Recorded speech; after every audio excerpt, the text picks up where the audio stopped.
Friends, இன்றைக்கி ஆர்த்திஸ் கிச்சனில் பார்க்க போகிறதுங்க முருங்கைக்கீரை பருப்பு பொரியல்.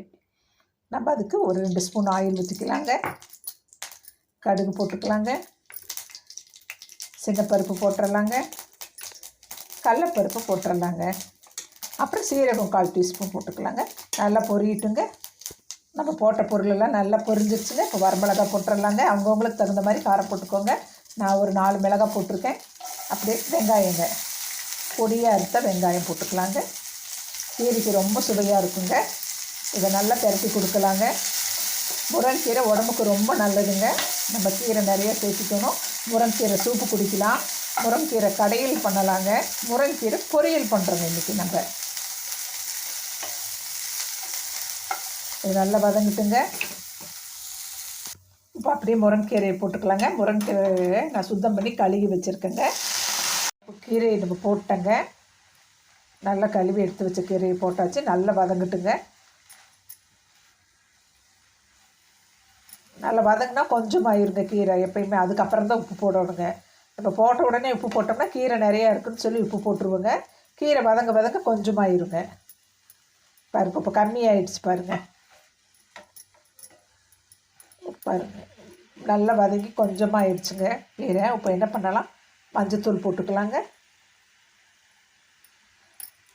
உப்பு அளவாக போட்டுக்கலாங்க. போதுங்க. ஏன்னா கீரையிலையும் கொஞ்சம் உப்பு தன்மை இருக்குங்க எப்பயுமே. கீரைக்கு உப்பு பார்த்து தாங்க போட்டுக்கணும்.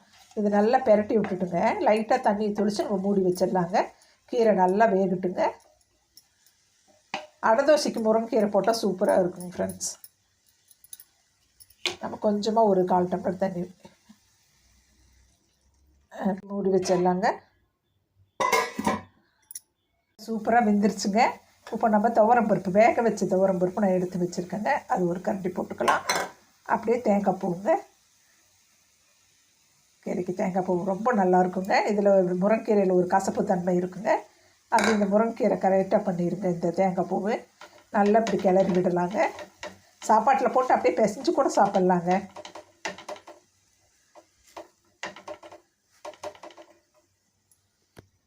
நம்ம போட்ட பருப்பு தேங்காய் பூலாம் ஈவனாக நல்லா மிக்ஸ் ஆகிடுச்சுங்க. இப்போ நம்ம பிளேட்டிங் பண்ணி பார்க்கலாங்க. முருங்கைக்கீரை பொரியல் ரெடி ஆகிடுச்சுங்க. இப்போ நம்ம டேஸ்ட் பண்ணலாங்க.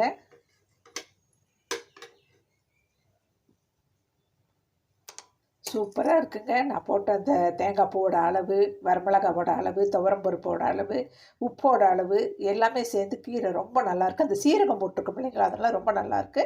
நீங்களும் இதே மாதிரி பண்ணி பாருங்கள். என் சேனலை பிடிச்சிருந்தா